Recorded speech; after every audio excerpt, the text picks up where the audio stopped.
Plotting is probably the most difficult aspect of writing to break down and talk about. Why? Because it's a very complex topic. There's no one approach that works for all types of stories. There's no one technique that works for all writers. And in fact, you'll likely find that each novel will need a slightly different approach. That's partly because every story has different demands, but also because we change and grow as writers and as people. To help bring some order to the chaos, we're going to talk about plotting in this video. What I hope to do is to define what story is, describe the process I've settled into over the years, and pass along some tips and tricks, some pitfalls, and how to avoid them. I'll also give you some other resources to read and watch to expand your knowledge on how to plot. As in many of my mastering fiction videos, I'll be using widely read and seen The Hunger Games as an example. Some of the advice will be tailored to fantasy and science fiction, but whether you write mysteries, thrillers, or romances, you'll be able to benefit from the tips I give along the way. So far in my Mastering Fiction series, I've talked about brainstorming, world building, and character creation.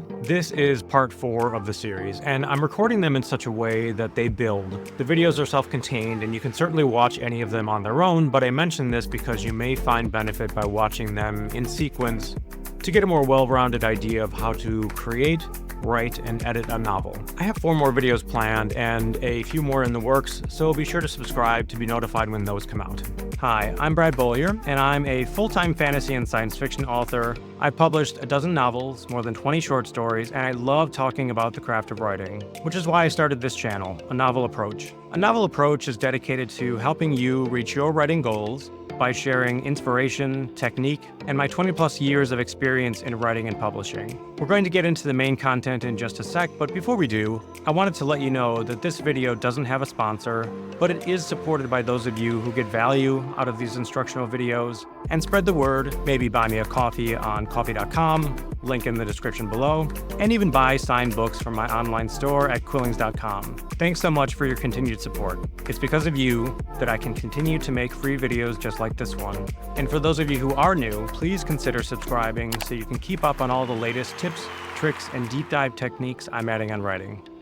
Okay, so let's get started. I like to start each of my talks by sharing the origins of it. I'm an epic fantasy author, but I have a background in IT and software programming where I spent many years. When I first started writing, I thought for sure I'd be one of those writers that would outline heavily. I'd have this multi-page outline and I would just write the story once I figured out what was happening. But I found that I couldn't figure out what was happening until I got into the story itself. I had to know what the world was like, what the characters were like before I could really dive in. But I also couldn't fly by the seat of my pants entirely either. And so I set out on a journey to figure out how stories work, plotting and scene structure in particular. And so what we're going to cover in this talk are a few different ways to look at story structure, the 2 main ways of approaching plotting, and how you might fit in between those 2 extremes, some plotting tips and tricks, some pitfalls and how you can avoid them, and then some recommendations on further reading and viewing. I also like to start with a warning. Beware of rules in writing, whether that's from this talk or any others.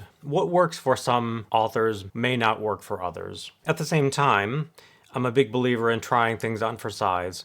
So if you haven't tried something before, don't just disregard it or discount it. You can give that a shot with a short story perhaps, maybe a chapter or 2 on your current project. See if it works.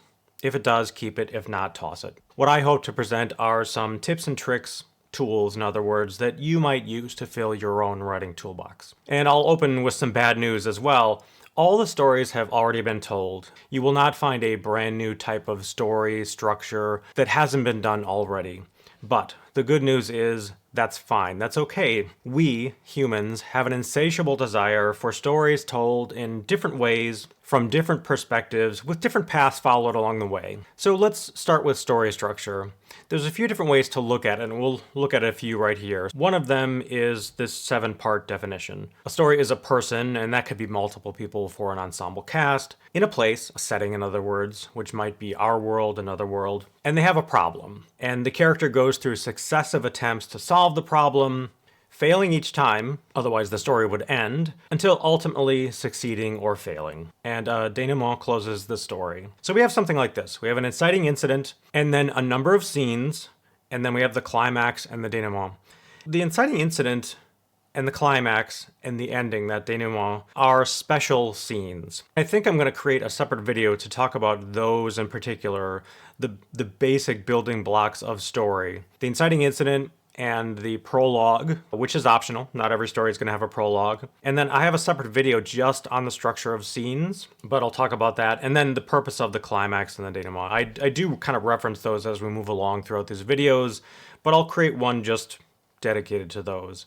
But this is what a story looks like. So if we can master 4, maybe 5 different story structure types, it allows us to understand how stories work better and to create a more repeatable process for the writing itself. So I mentioned we were going to look at the Hunger Games. Let's look at how this definition applies to that story. Katniss Everdeen, a fierce young woman from District 12, that's our person in a place, must return home alive after taking the place of her sister in the Hunger Games. That's the problem. Katniss learns to navigate politics and the games themselves and narrowly escapes death multiple times. That is the try-fail cycle. She survives with Peeta, that's the climax, and returns home a changed woman. That's the denouement at the end. Another way that we can look at story is through an arc, and this kind of follows the hero's journey from Joseph Campbell. And I'll reference the reading material at the very end of this video, so you can look that up later if you'd like to. But Joseph Campbell, Hero's Journey, follows this timeline that has the past on the left, the future towards the right.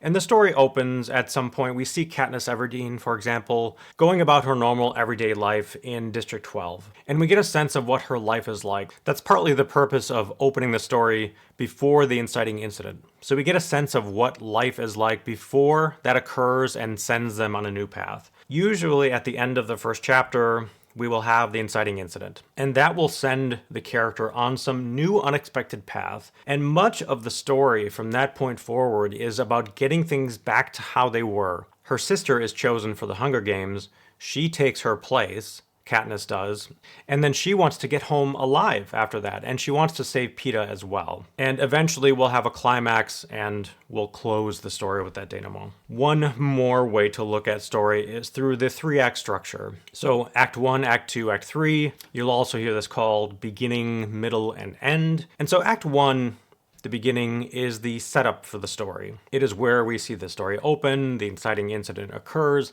and the character attempts to solve the problem, whatever that is, but they're not wholly invested until the end of the act. The middle is the confrontation. The character, now fully invested, attempts to solve the problem. The try-fail cycle follows, each failed attempt taking away one possibility for the character to solve the main story problem, and they reach a low point at the end of that act. And Act 3 is resolution, the end. The character rises to the occasion and takes action that leads to the climax. And so let's talk about each of those beginnings. The protagonist and their internal arc are introduced. The inciting incident sets the character on some new path. In The Hunger Games, Katniss takes the place of her sister. The protagonist is not fully invested in the outcome, either because their heart isn't in it, or they don't know enough about the stakes yet. And finally, the beginning ends when the protagonist becomes invested. And then we reach the middle. Middles are tough, and it's where a lot of writers get lost. I certainly do in some of my books. It's not called the muddle in the middle for nothing. The middle begins when the protagonist becomes invested, but they're unprepared to face the challenges presented. One of my favorite definitions of the middle, and I just came across this recently, it is about changing the protagonist from who they were in the beginning to someone who can face the challenges at the end. So that is your goal as a writer, to put them through events, choices that they make along the way that alter them in some way to prepare them to face their foe, the opponent, whoever that may be. And I say this knowing that this might be romance as well. This is not always antagonistic exactly in the way a thriller might be, or a horror novel, that type of thing. And so this applies to any type of story. It's about changing the character so they're ready to become the person they need to be to face the antagonist and win the day, whatever that means for your story at the end. And the end, we said, begins when someone is mostly ready, but is missing something. And much of the ending is about obtaining that final ingredient. And when they have it, they face the antagonist and they set the world aright. Again, whatever that means. Crucially, they must do so in some unique, unexpected way. The best stories fulfill what we're hoping for the character to achieve in the end, but do so in some surprising and unique way. It makes it more satisfying to have that twist pulled on us right at the end. And finally, a denouement wraps up the story, and the world's new state is revealed. In the Hunger Games, in the beginning, we are introduced to Katniss and District 12. We get a sense of what normal is like for Katniss. She lives in this kind of destitute coal mining type district town. It's a dangerous place to live and work, but she's getting by. Her father has died in a mining accident. Katniss has become the matriarch of her family, protecting both her mother and her sister. And then Prim, her sister, is chosen for the Hunger Games. She must go to the capital and fight to the death with 23 other children. And Katniss decides to take her place because she knows Prim will die if she's forced to go to the Hunger Games. And so that is the inciting incident. We're introduced after that to Peeta and Haymitch. Peeta is the boy tribute from District 12 who will be fighting alongside Katniss in the beginning, but this is gladiatorial combat and only one of them can survive. And so eventually, in theory, they'd have to fight one another. Haymitch is the only winner of the Hunger Games from District 12, and he's tasked with preparing these kids, Peeta and Katniss, for the Hunger Games, but he's an alcoholic. He went through the games themselves, and it was the quarter quell, I think, so there was actually like 50 kids, and so he witnessed all this death, and so he's now an alcoholic, and he doesn't want to get close to these kids who he thinks are going to die in the games, and so that's a huge challenge early on for Katniss and Peeta. And then the journey to the capital and Katniss's eventual acceptance of her fate. I would argue that this ends, the beginning ends, when Katniss comes out in this grand ceremony on this chariot with Peeta. She has a stylist named Cinna who creates this flaming dress for her. The contestants come out in the capital in this arena. They're all on chariots. District 12 is last. And so when her dress bursts into flame, it brings notice and attention to Katniss. But at the same time, I think it becomes more real for her. And she knows she has no choice but to enter the games and try to get back home alive so she can get back to her family. And then the middle, Katniss and Peeta vie for the attention of the patrons in the capital. The patrons can help some of the contestants during the games, but only if they like them. And so they have to kind of dance and preen before these patrons, and Katniss hates that. Their understanding of the games deepens. The love interest between Katniss and Peeta blossoms, but it's complicated by their being forced to act like star-crossed lovers. One of the ways that they try to attract attention from the patrons is by casting themselves as lovers who were both thrown into the games. And so, of course, even if they survive until the end, they may be forced to fight each other. And then the entry into the arena and the fight for survival. And the middle ends with the death of Rue. Rue is another contestant from one of the districts, 10, I forget which one it is, 10 or 11. And she is young. She is kind of a stand-in for Prim. Katniss tries to protect her. In the end, she can't, and Rue dies. And so this is a low point for Katniss, and we move into the end at that point. And then in the end, Katniss and Peeta protect one another. Their love blossoms, even in these horrible circumstances.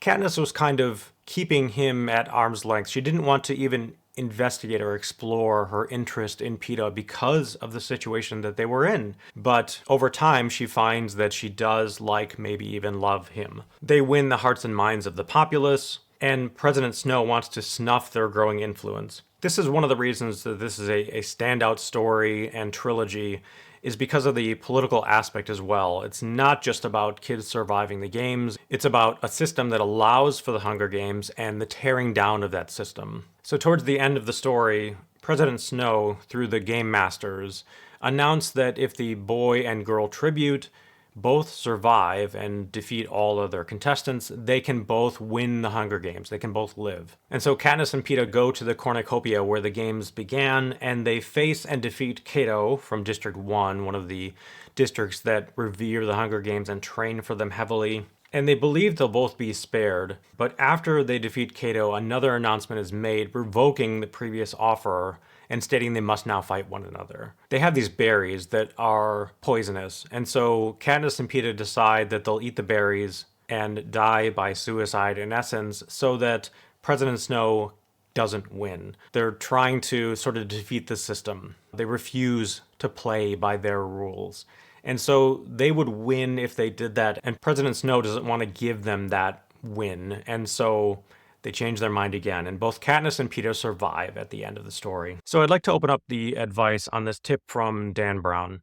He's the author of Angels and Demons, The Da Vinci Code, and he has a masterclass on writing, and in it he talks about how we decide as writers what we're going to write about. And there's often some self-doubt, at least there was for me, and there still is. I ask myself, is this the right starting point? Are these the right characters? Is the ending exciting enough? You'll have these questions over and over and over again over the course of writing your novel. And the thing of it is, there isn't really one right or wrong answer for any of those questions. It's more a matter of personal taste. It's what you want to write about. Some writers, me included, will talk about sort of the perfect reader. Who are you writing for? Is it maybe somebody you know who's a good reader and provides good feedback? For many people, me included, I'm writing for my younger self, sort of, my younger reader, the person who was just getting into science fiction and fantasy and had this great sense of wonder. I want to try to recreate that for my younger self and hopefully for other people too. So the point here is, choose what's right for your story and readers will follow. Don't get too caught up in trying to please too many people. That's a recipe for disaster. That's a recipe for diluting your story.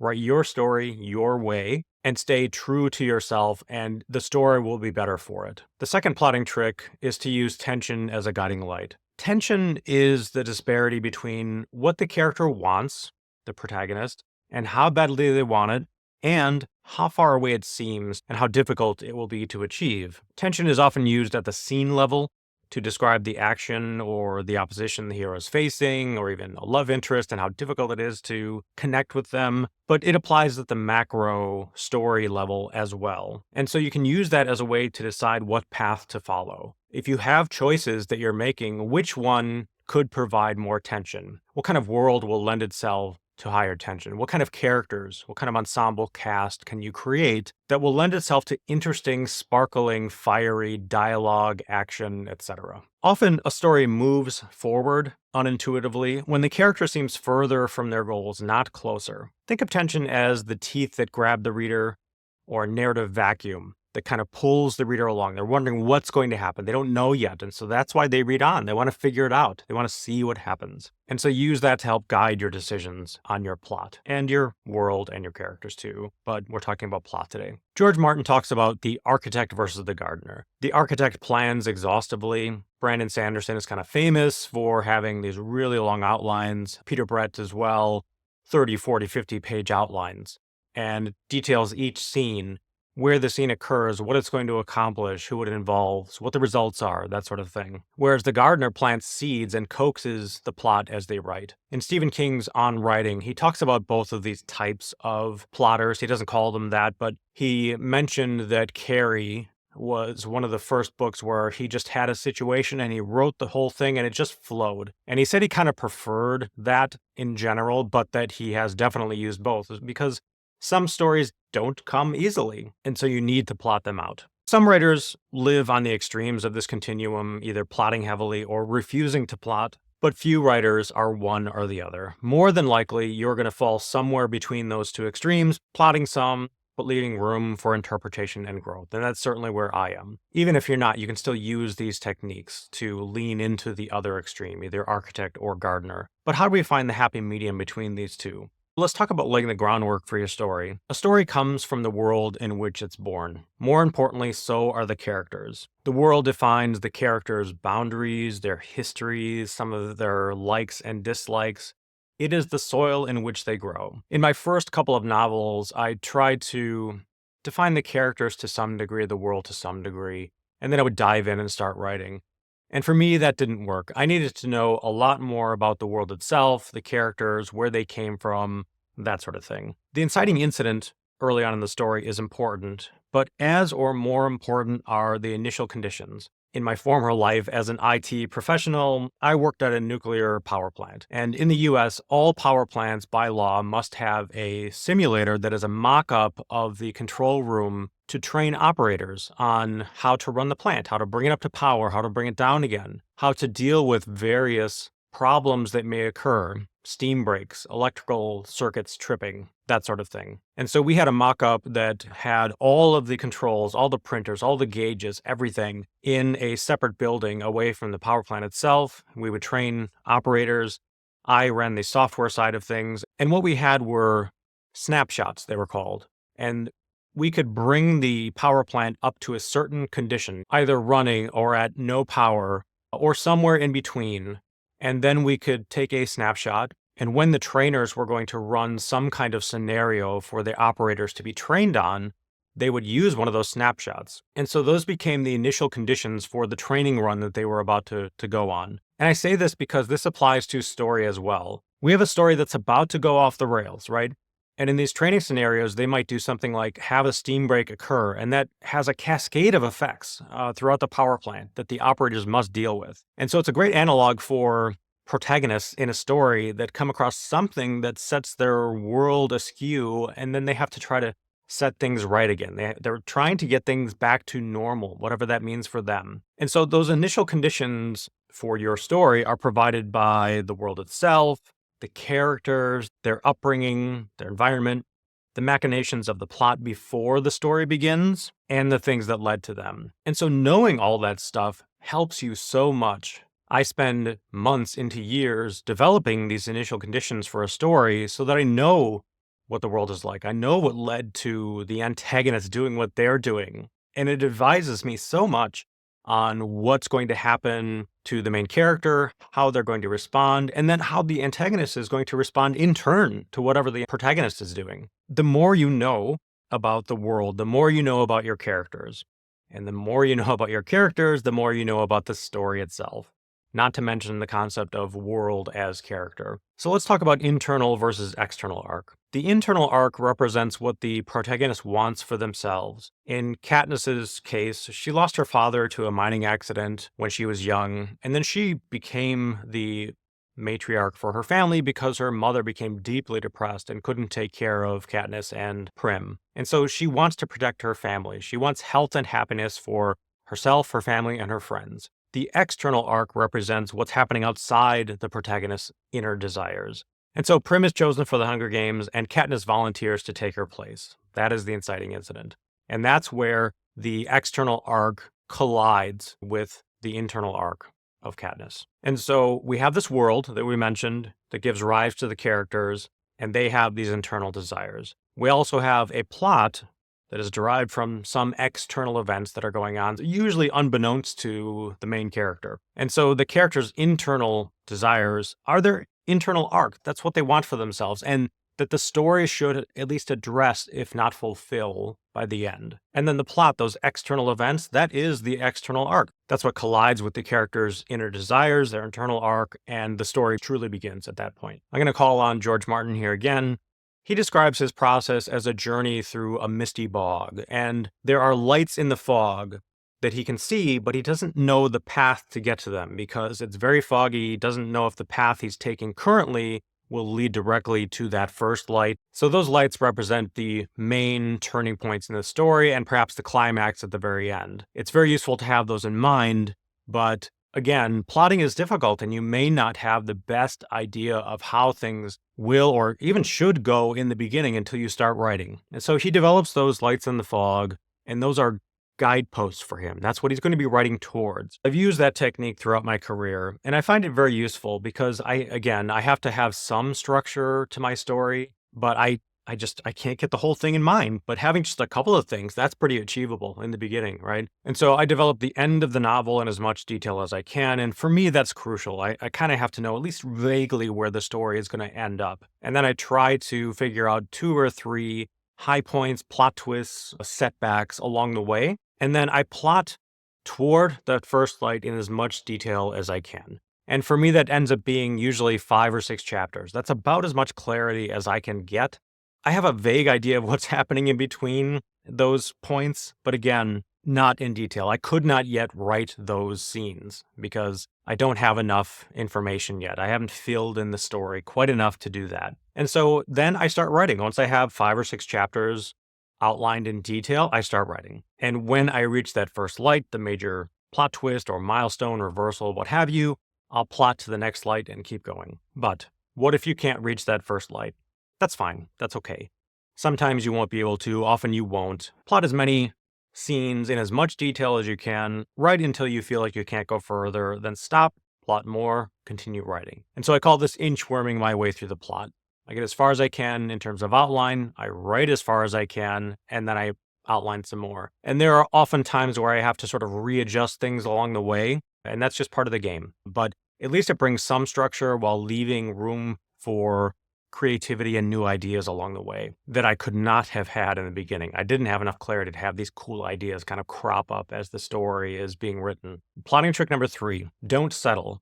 So as you brainstorm, and I've mentioned this in other videos, but I mention it again because it's so useful and so important. As you brainstorm, don't settle for the first thing that comes to mind when you're thinking of new plot ideas. Where should this story go? Move to the second, third, fourth. Just keep going. By the maybe fifth or sixth, you'll eventually find something along the way that you really like. Don't ignore the thrill that runs through you when you find something cool for the first time.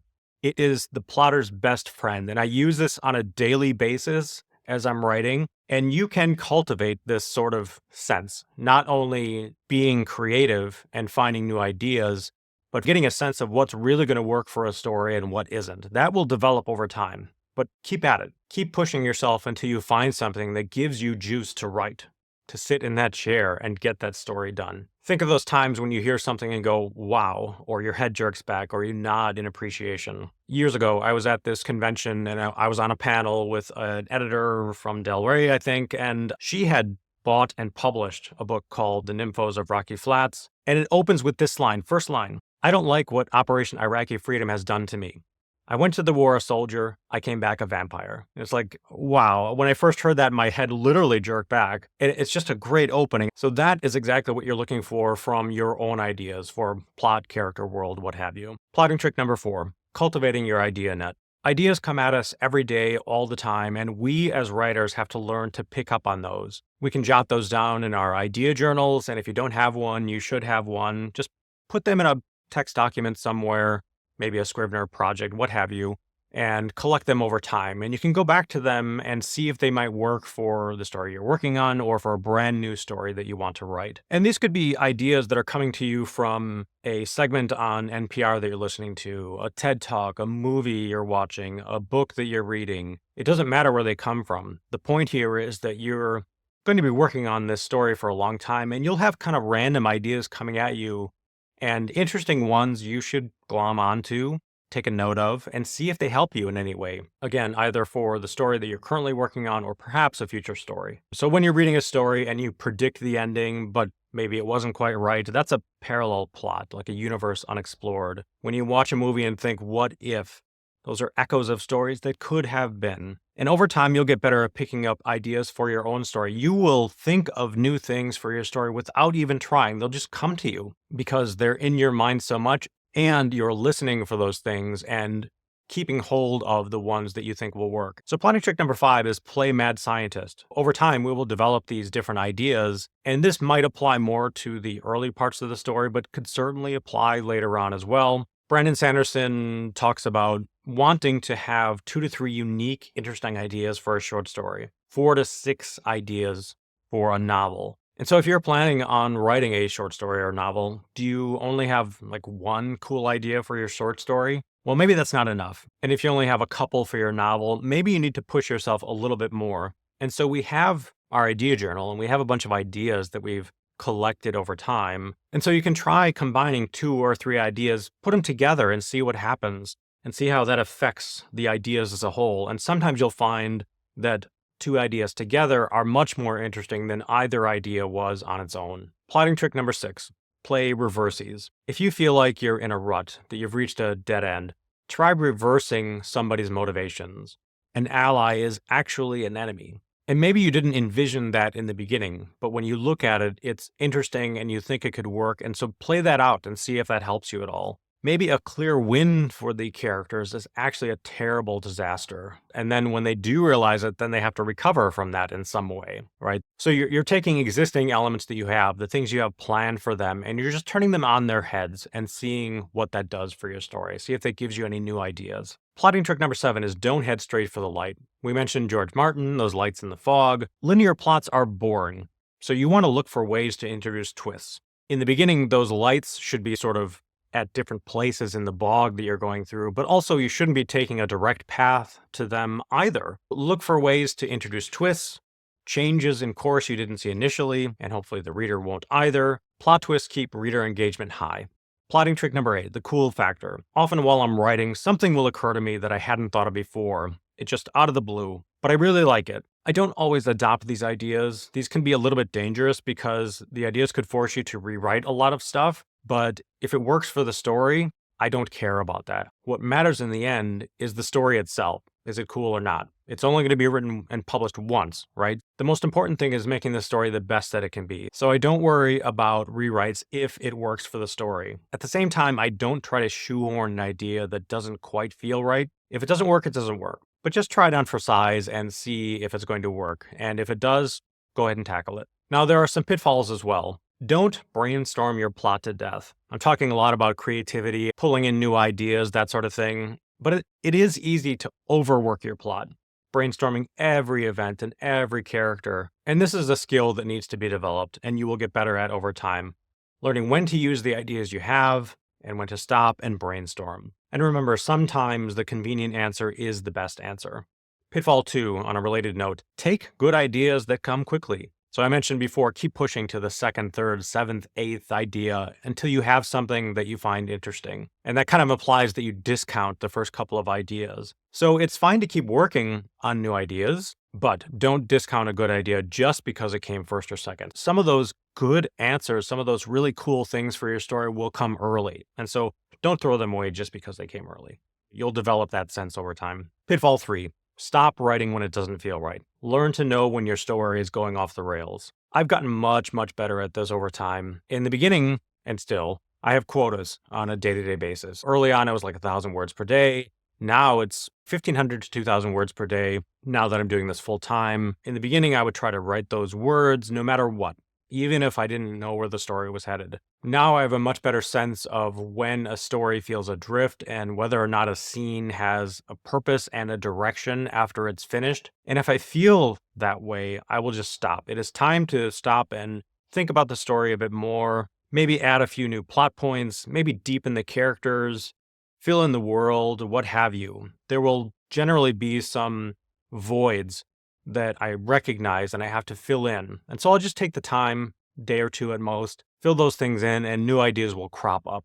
Be careful, word of warning, that this doesn't derail your writing. It's easy for you to take time and then more time and then more time, and suddenly weeks have gone by and you haven't touched your story. So keep at it. Be active about doing this process and getting back to writing. Pitfall number 4, dead ends. Sometimes a story just feels wrong. Like I have written myself into a place where I just don't know where to go from there. It doesn't feel right. When that happens, you can very often just work your way backwards, go backwards through the story. And when the story feels right again, right there in that scene, you have made a wrong turn. You've made a left when you should have made a right. And so you could possibly replot and change the scenes you've written, or you might have to toss them all together. But the important thing is to figure out where you went wrong and then to plan a new path towards the next light, whichever light you're working towards in your process, and then move forward again. Plotting trick number 9, write yourself into a corner. For a couple of years back, ran a podcast called Speculate, the podcast for writers, readers, and fans with Greg Wilson. And we interviewed Tim Powers, one of my favorite authors of all time. And he said he enjoys writing himself into a corner where he doesn't know how he's going to get out of something, how he's going to get the characters out of the situation that they're in. And he said the reason that he likes it is because some of the best stuff comes when you're not sure what's going on, where it feels hopeless. Because it's going to feel hopeless to the reader as well. And some of the coolest escapes, let's say, come out of that type of situation. After he said that, I started to really enjoy that kind of thing, where I know characters are headed into a place where it's going to be very difficult. And in fact, I don't know how they're going to get out initially, but I write them there anyway, And then I take the time to figure out some cool, unique way for them to get out of it again. So don't be afraid of that sort of thing. You may feel like you've made a mistake at first, and maybe you did, but keep playing that impossible situation out and see what happens. And you may find something really cool comes out of it. Plotting trick 10. If you feel lost, don't be afraid of exploratory drafts. It can be very liberating to say you're not going to use some of the writing that you're going to do. You might write from the antagonist's point of view, and maybe that'll break up the logjam. You might write from the protagonist's younger self or even their older self and just see what happens. Maybe that will help spur creativity, get you back into the story. Write it only for yourself and see if that helps you. Plotting trick 11. Return to the center. Stay true to your story, the thing that made you fall in love with that story in the first place. It is easy to lose sight of it. Writing is a long process and life invades, right? We get pulled away from our story, the writing itself, and the story because of other things that are happening in our lives. That is normal, and feeling disconnected from your story is normal too, because it is such a long time. But the good news is you have some resources that will help you. Think about the things that you wrote in the beginning. Maybe you jotted down some ideas. Maybe you collected a Pinterest board with these images. Maybe you even have a playlist of music and you can listen to that in the car or on your headphones. You just get away from the keyboard for a little while. And if you can return to that place, it will often give you the drive to get back into the story. It will give you juice to get back into the chair, get excited about the characters again, the story, where they're headed, and how it's going to end. Plotting trick number 12, adjusting course. Don't be afraid to change where the lights in the fog are. Those are guideposts, not fixed destinations. Adjust any of it, including the ending, but keep those touchstones close at hand, the things that made you want to write this story in the first place. We interviewed also on Speculate Lev Grossman, and one of my favorite things that he said in the interview, and I forget what it was in reference to, it was about writing in general, but does something feel true to your story? And so you can use that to help you decide whether or not a new choice is the right choice or not, along with your personal taste. Does the choice that you're making feel right? Does it feel true to your story? I'd also like to touch on series as we wrap things up. Series is plot on a macro scale. In trilogies and series, there's often several unresolved plot threads at the end of each of the books until you get to the end. And so the first book can act as the beginning, act 1 of the story. The second or middle books can be the middle, and the final book, the end. So we've been talking about the Hunger Games. In the first book, book 1, Katniss survives the games with Peeta, dealing a blow to President Snow along the way. Again, one of the things that makes this series so great is the mix of politics and the survival mode that they're being forced into in the arena. It is not just about these kids. It is also about standing up to the current draconian administration and eventually rising up and putting them down. Catching Fire, book 2, Katniss survives the Quarter Quell. There are 50 kids in this one, and President Snow is so angry with them for getting the limelight that they put both Katniss and Peeta into those games. And all the other former contestants from the other districts are pulled in as well. So they're all former competitors. Katniss survives those games as well, and she becomes a political force along the way. So it's no longer just survival. She is now someone that people look up to as a symbol, as someone who can stand up to President Snow. In the final book, Mockingjay, Katniss joins the rebellion and defeats President Snow. So we see the full arc from the Hunger Games to Catching Fire to Mockingjay.